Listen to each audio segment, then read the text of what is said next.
Caraballo doesn't appear on tourist maps. It hides away, just 20 minutes from Puerto Plata, close to the ocean, to surfing, to cruise ships, to an international airport. It isn't far from the all-inclusive hotels. But here, there are no paved roads. The soundtrack? Not waves, not tourists laughing, not glasses clinking in cheers. It's the sound of barefoot children running, roosters crowing at dawn, motorcycles humming down dusty paths. Life here moves to a different rhythm. Caraballo is a tapestry of cultures.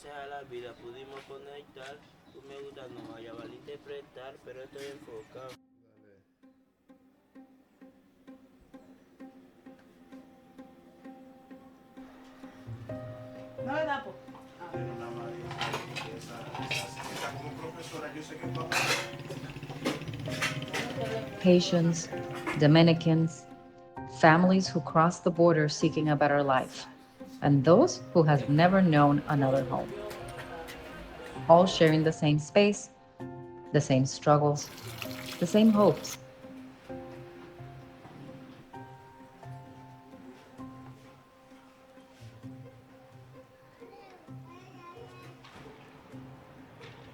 This place began as a batey, a word from the Taino people, once meaning plaza or communal space.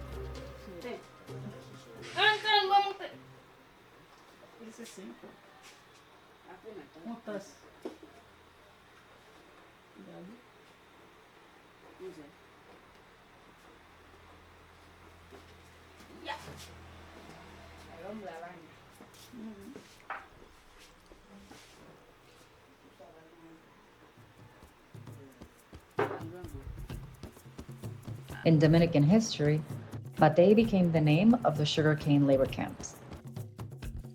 Settlements for workers, many of them Haitians, paid little, living in harsh, invisible conditions.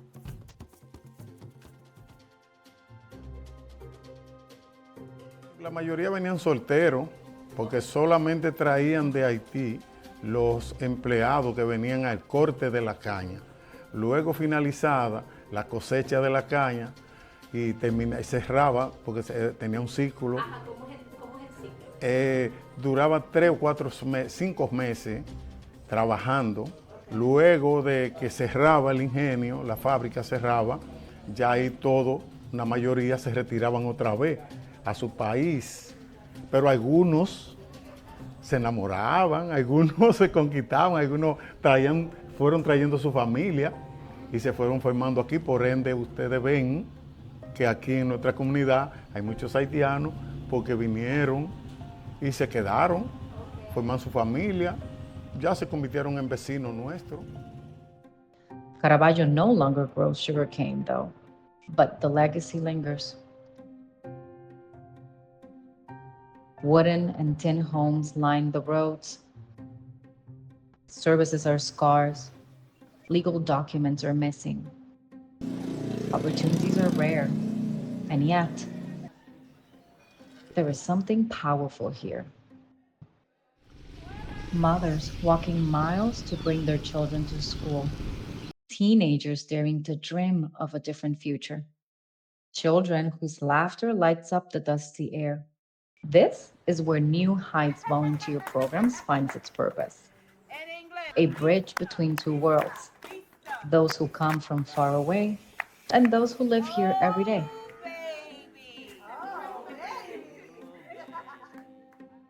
It's not just about teaching English, it's about connection, about sharing games, conversations, perspectives. Every volunteer brings their own story. us, that's us.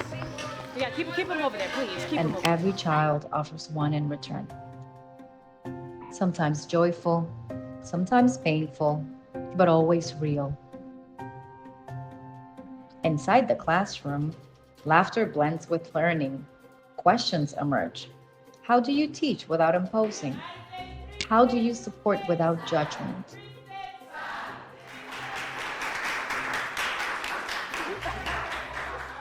Here, every lesson is an exchange. And often, those who come to teach are the ones who learn the most. They learn about resilience, about gratitude, about how, with so little, people can live with so much humanity.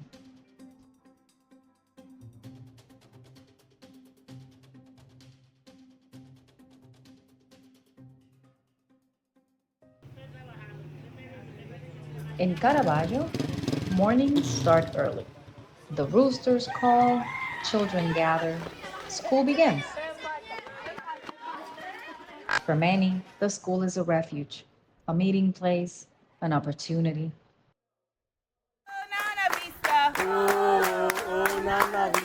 Any, many, just a minute, walla, walla, mini. Octilia and tata, asara and tata. Vista, vista.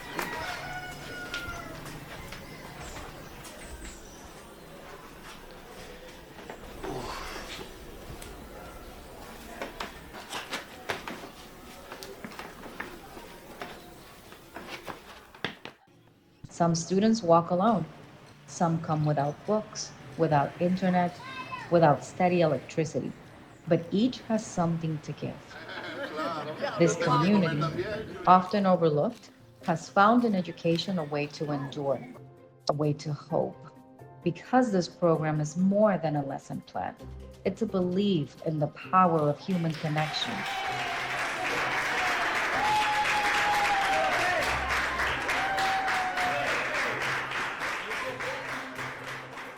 Teaching here is not only about words or grammar, it's about seeing, listening, recognizing each other. Caraballo has open wounds, yes, but it also has open doors. For anyone willing to look with new eyes and plant something with empathy. This is not about saving anyone, it's about walking together, step by step, towards a better understanding of each other, more just. Caraballo is not an easy place, but it is full of stories worth telling. This is one of them, and it's only the beginning.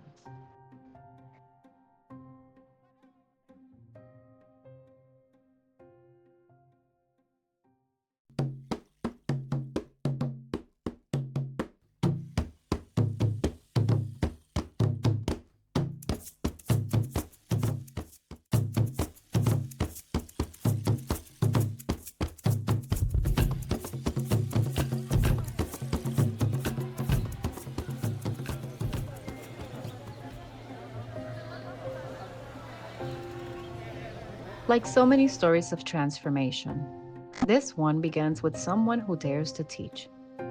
In Caraballo, teachers are more than educators. They are mentors, guides, and sometimes the first people to say to a child, "I believe in you." For these teachers and scholars who travel thousands of miles from the United States, this journey is not about grammar or reading skills. It is about connection. It is about bringing their culture, their language, their skills into a community that, at first glance, may seem very different from their own. But once they step into the classroom, surrounded by eager eyes and laughter, the differences begin to fade and the human connection takes over. Miss Sophia, who carefully designed the English as a second language program, knows this all too well. Her vision was simple, yet ambitious, to create a structure where Dominican and Haitian children could learn a language that opens doors to jobs, opportunities, a future beyond the limits of poverty. She didn't just write lesson plans. She built a bridge. For her, teaching is not about memorization, but about giving children the confidence to dream and the tools to express those dreams in another language. How do you get involved in the program? All right. So I became involved through Mr. Smith's recommendation. He told me about the program in the DR, and he explained that the school was looking to change it a little bit by implementing an ESL curriculum. And he said that he would love it if I would become a part of the team based on what he's observed in my own personal practice in the classroom. And then I was a part of the team. The workload that I thought would be presented to her, and probably what she thought would be presented to her, turned out to be way beyond what that early expectation was, but she attacked it with the same energy, ferocity, and dedication that she does in her classroom at the school. So over the next 6 months from those conversations, Mrs. Smith and a small team of teachers worked to develop an ESL curriculum that could be brought down here and shared at the school. And the overall mission was to, present opportunities to students, but also to build in those opportunities to make connections within the community, but also with the educational community at the school that we're working with. Creating the curriculum, my mindset was on how can I create this curriculum so that it is intentional, meaningful, and impactful to the community that we are servicing. That part was just mountains of so many things that I had to think about and work through and go back and forth with myself with. And then with building this program, how effective is it going to be once we get on the ground? And then if it doesn't work, how is that going to make me feel? So the program takes into consideration 4 components. It takes in the building blocks of language acquisition, which is speaking, listening, reading, and writing. In addition to that, we know with language acquisition, vocabulary is very important. You need to know the vocabulary in order to start stringing sentences together. It was important to create a spiral curriculum. And what that means is with each class, they're seeing the same vocabulary again and again. They're using those 4 pillars of language acquisition throughout all of the classes. But then with certain classes, let's say if the focus is on reading, then that for that period, that takes up most of the time, but there's still speaking, listening, and writing within that lesson.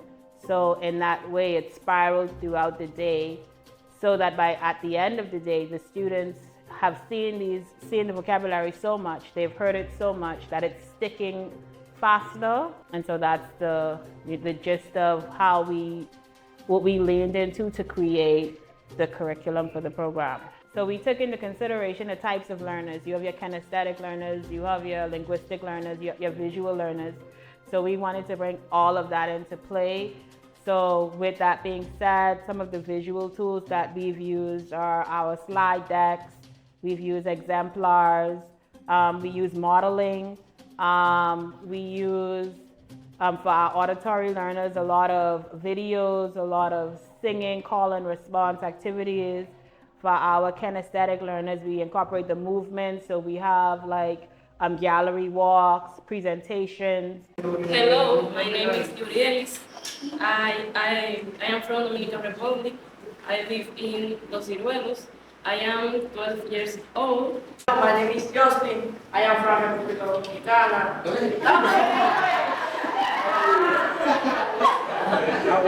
Thank you so much.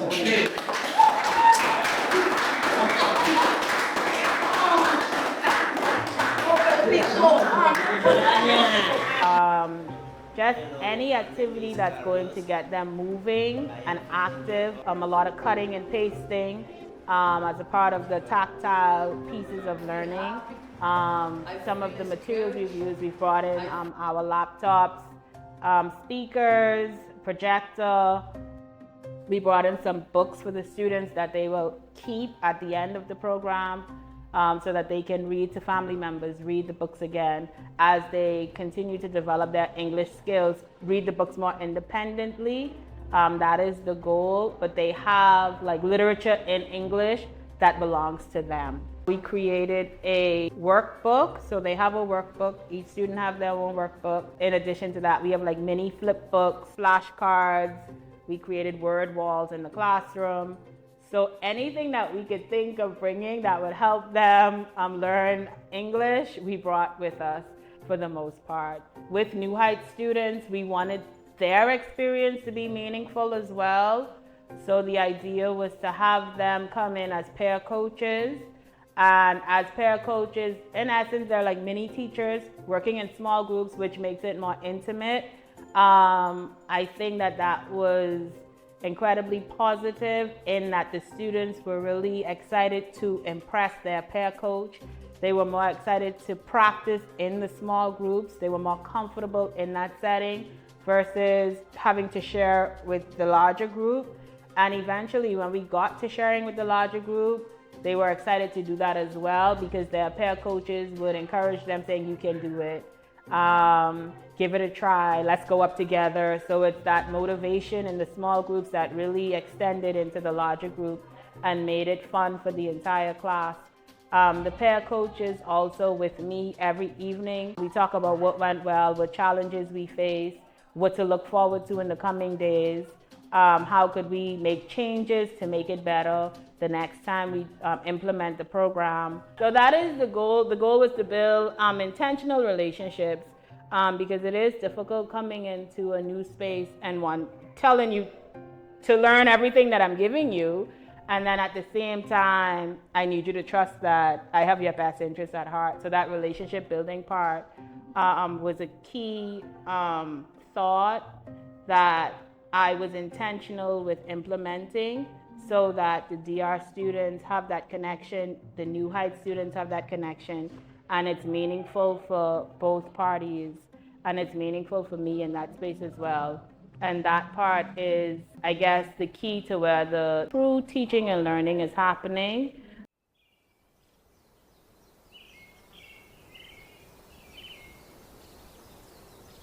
For years, they have returned wearing many hats: teachers, mentors, volunteers.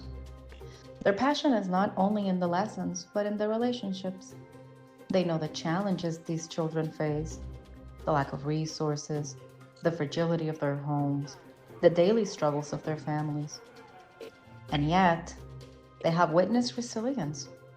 Students who rise above circumstances, who surprise everyone, including themselves. Through their eyes, we understand that teaching here, it's not a one-way street. The volunteers come to give, yes, but they leave with something even greater: perspective, humility, and gratitude. Our kind of targeted focus is really on ESL. The interesting thing about this work right now is that I feel that our scholars that we're bringing down are benefiting as much with the interactions with language as the students are that they're working with.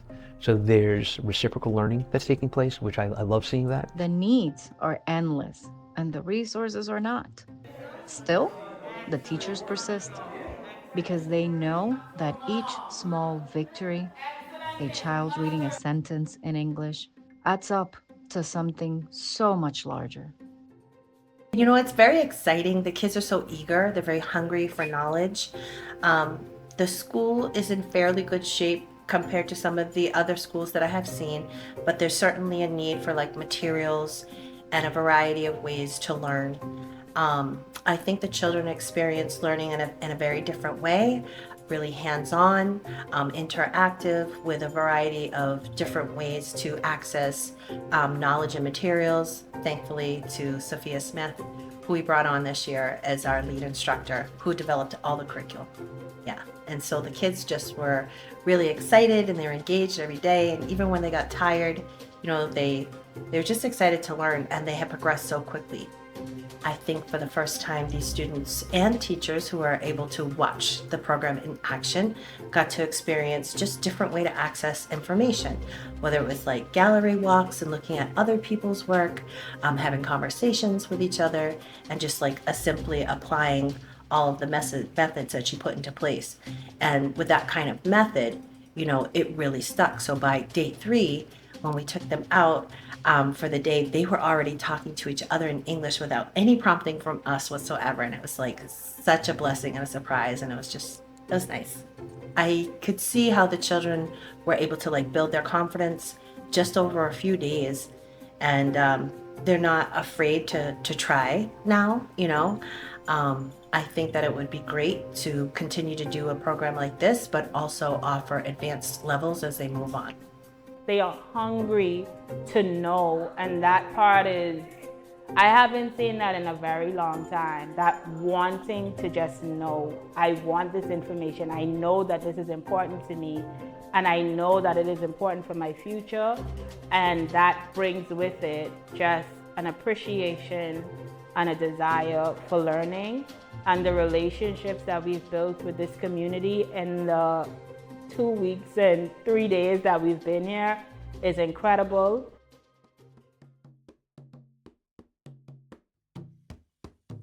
And this is why they come back, year after year.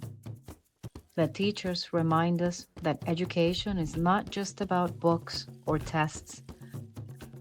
It is about dignity. It is about hope. And it is about planting seeds in the hearts of children who may one day grow into leaders, teachers, and change makers themselves.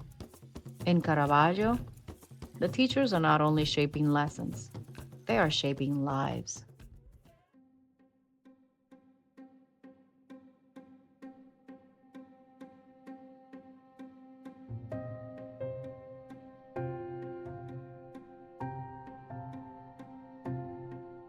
They come from far away, from classrooms and cities that feel like a different world compared to Caraballo.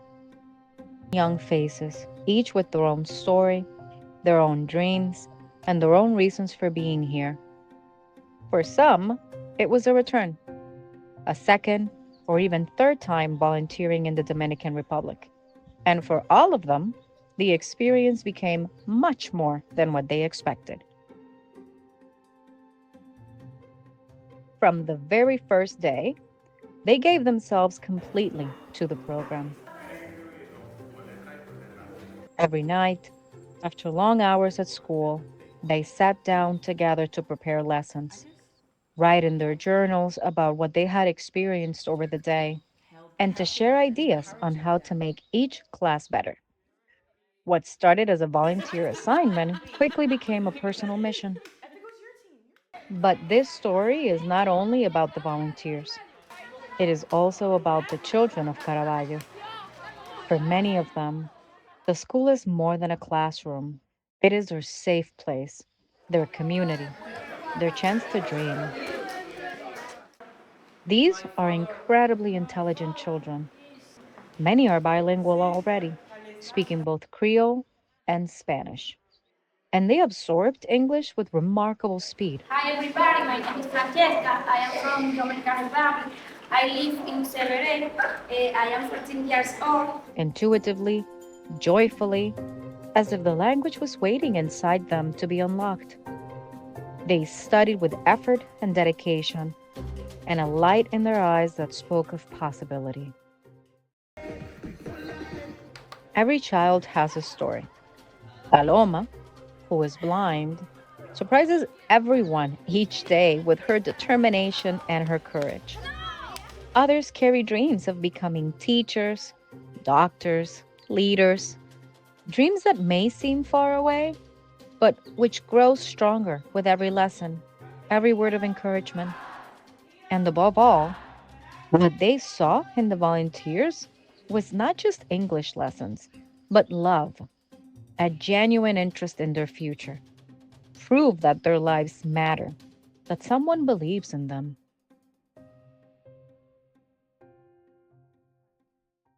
One of the deepest connections came through a simple game, basketball. The children of Caraballo are extraordinary players, even with no shoes, even with no proper hoop. Their talent and passion shine through. The game united everyone, volunteers and children, through laughter, movement, and pure joy. And then we have Mackenzie. Born in Caraballo, he embodies the hope these programs create. He speaks Haitian, Creole, Spanish, and English, a leader in his own right, showing the children that they too can step into roles of responsibility and pride. Mackenzie is proof that education here is not charity, it is empowerment. So this program helped me a lot, to be honest. Same I start learning how to speak English and just be involved in everything. And for me right now to explain how's everything been changing in my life is something really big. Because I've been able to help my families, and I've been able to help my mom with a house. So all my brothers right now, they are together. And I feel very happy because I got that opportunity to learn how to speak English, how to be around of different type of people, and being able to be a man since I was a kid, because I always have those people around me. And I used to be one of the guys who's in charge to come with different idea, how to help the community. It's opened new door for everyone I've been seeing around doing the same thing too. Because when someone open a door for you, that opportunity is not only for you, it's also for the people you got behind you. So I feel very happy seeing those kids around, playing, doing the same thing I used to do before. So that brings me joy. One of my dreams is to start to make a lot of difference in my community. Start doing maybe project in the future to keep helping the others. So that is the thing who's keep me coming. Every time when I have a moment, free time, I just come here and I start playing with the kids, trying to lead them, whatever thing they try to do, or when they feel like there is nothing they can do to make the difference, and I just use myself like example. I said, look at me. So if I do it, you can do it too. So never stop, never give up. Nadie en este mundo tiene que perder la esperanza. La esperanza es lo último que se pierde. Lo digo como un niño o un joven que creció aquí, en medio de donde no había nada, lo que había solamente caña. Y si yo pude hacerlo, yo creo que cualquier joven lo puede lograr también, porque tarde o temprano alguna puerta se te va a abrir. Lo que tienes que tener en mente de que si te llega una oportunidad, no lo aproveches por ti solo. Trata de que esa oportunidad otro también lo pueda aprovechar. Still, through all of this, both children and volunteers gave their best. The children embraced every lesson, every act of kindness, with humility and joy. And the volunteers carried with them not only the responsibility of teaching, but also the privilege of learning from the resilience, the strength, and the brilliance of these young lives. In the end, this experience changed everyone. For the children, it was proof that the world can open its doors for them. For the volunteers, it was a lesson in humanity, a lesson in service, and a lesson in love. Because in Caraballo, what started as English classes became something greater, a bridge of hope, built with words, with games, shared moments, and the certainty that education has the power to transform lives on both sides. My name is Amari Walker. I'm the Executive Director of New Heights Charter School and the President of the Resiliency Foundation. I got into education back in 1997, and I did so because so many teachers were responsible for really making a huge difference and a major impact in my life. And I felt like when I went to college, I knew that I had to devote myself to service and doing for others what they did for me. So really, without teachers intervening in my life at that very critical stage later in my formative years of 16, 17, and 18, my life would be very different today. So I felt like a real mission, a real urgency to do the same for others what they had done for me.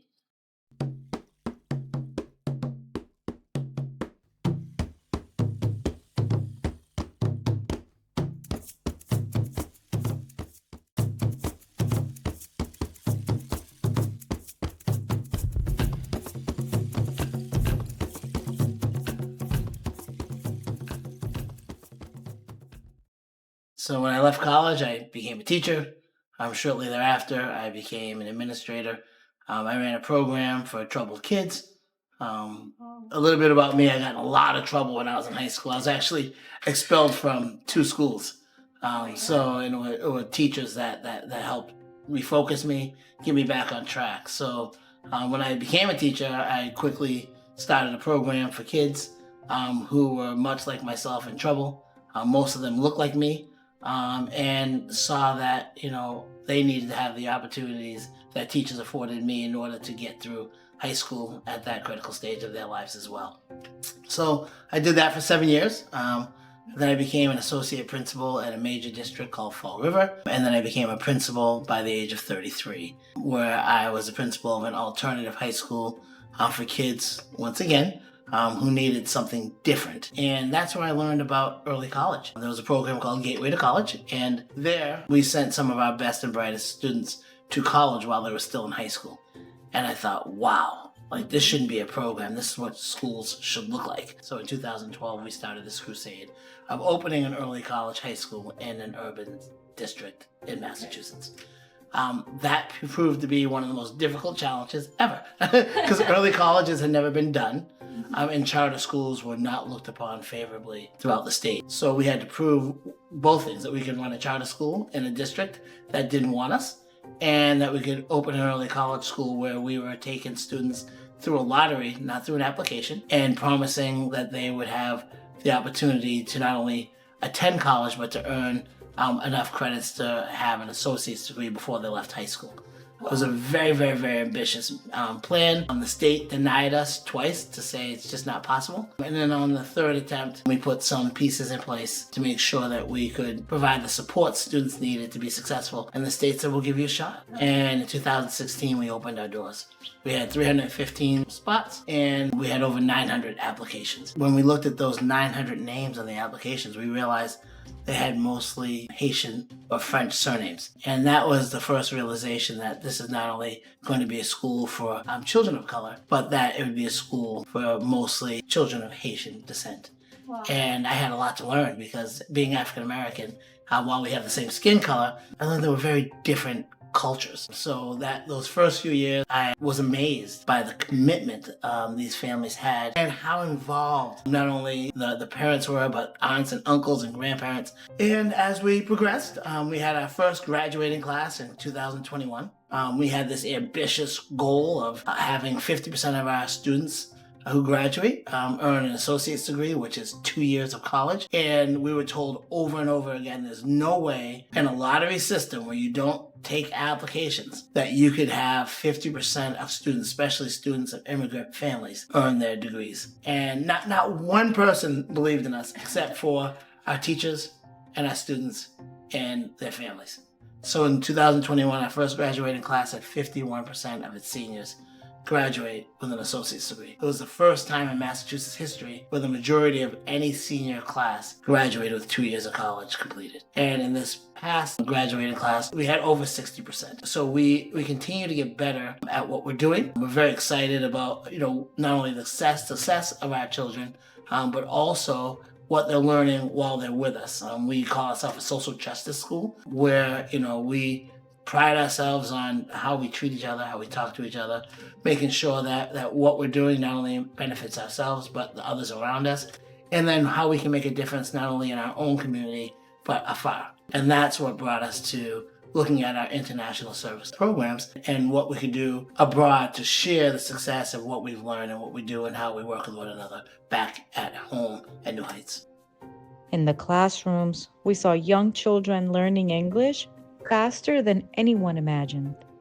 We saw students who arrived shy and uncertain, now speaking with confidence and pride. We saw resilience, hope, and hunger for education.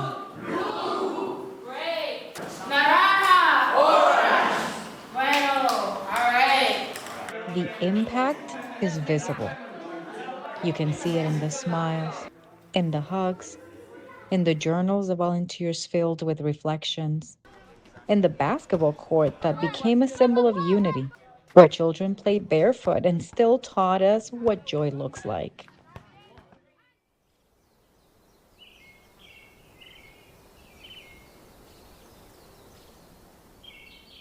In 2020, Joseph Caesar, he's one of our Haitian teachers, said we have to do something where our students can work with students from Haiti in some type of service project.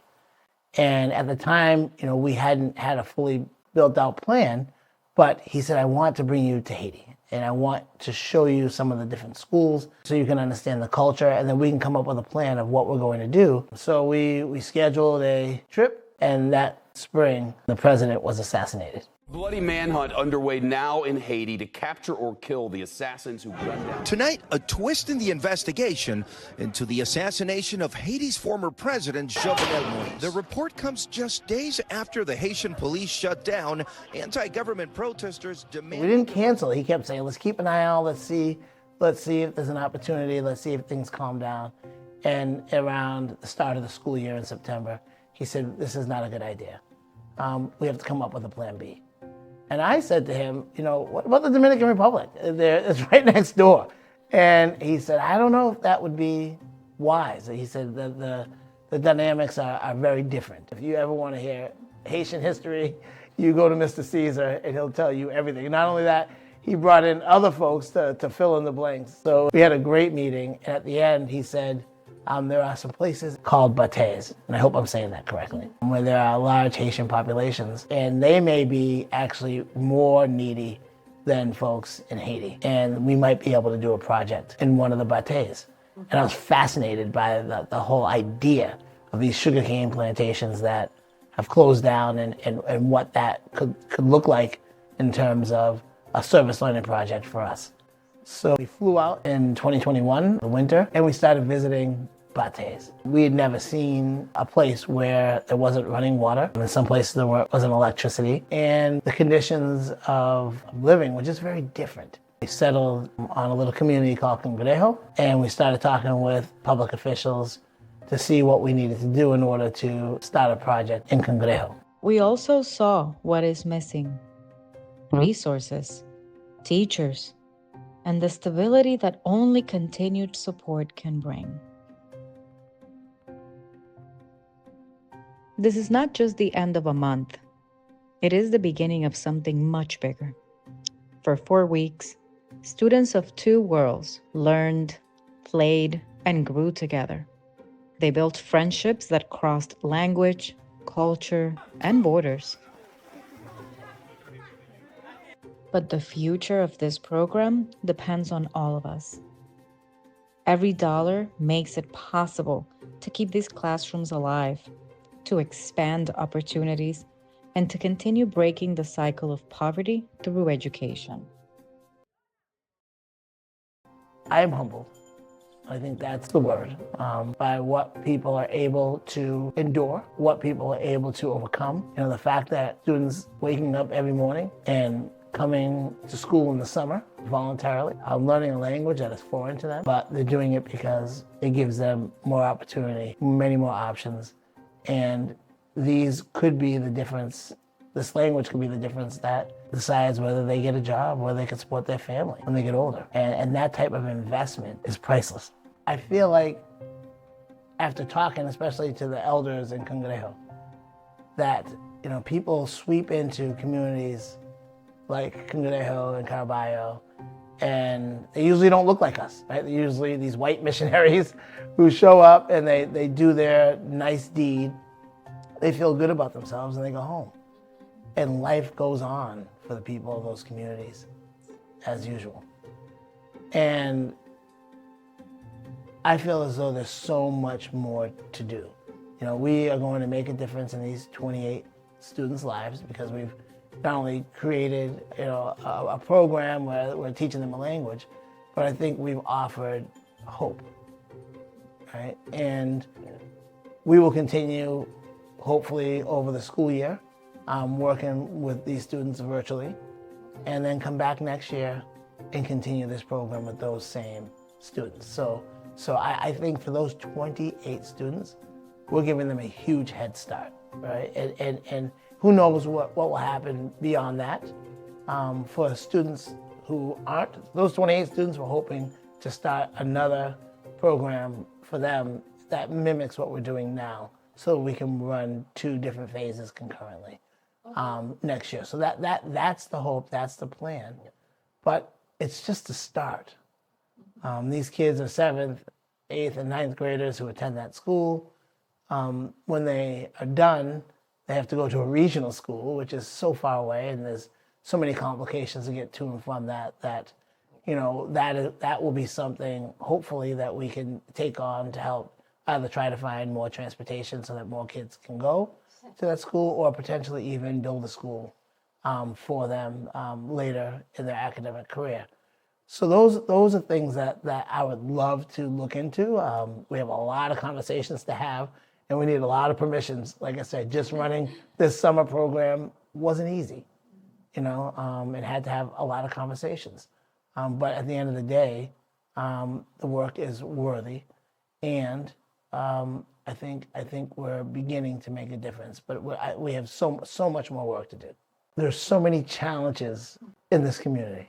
Who you serve matters. And, you know, we are serving a population in this country that is typically overlooked. And we didn't exclude anyone. Everybody had the opportunity, but what we found is that most of the students in our program are of Haitian descent. And we want to make sure that as we progress, the government will allow us to continue to serve this population in the way we are right now. We gained some real support to serve this population particularly. So we want to make sure that as we progress, that everybody gets an opportunity to participate, and that want to make sure that we continue to be able to do very, very necessary work for folks who are very deserving of it.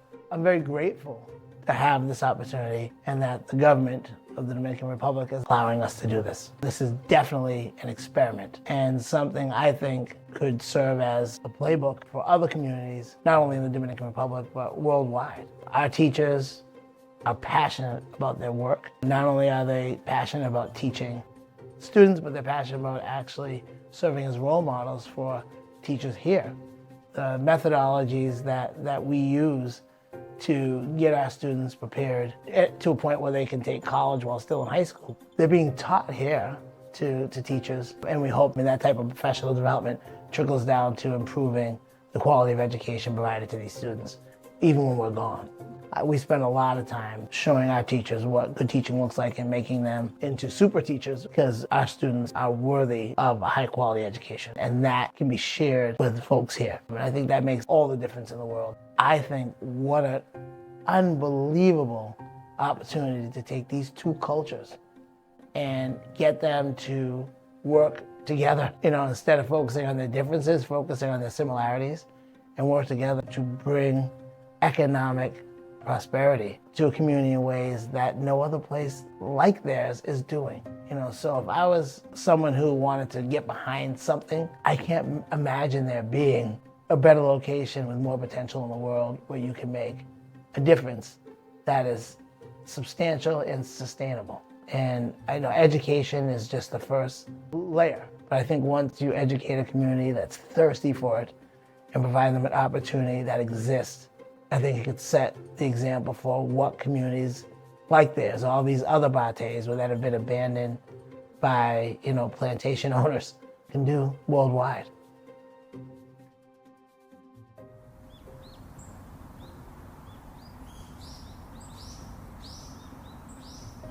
As the buses left and the children waved goodbye, one truth was clear. This is not an ending.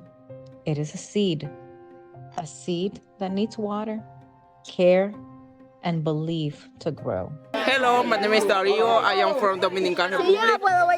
I am 14 years old.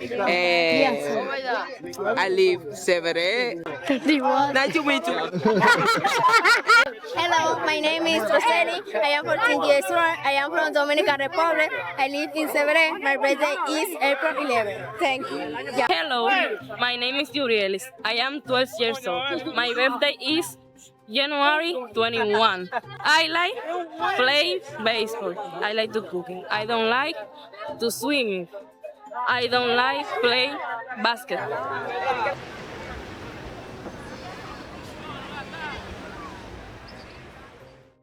We saw tears in their goodbyes because what was built here was real, a shared humanity.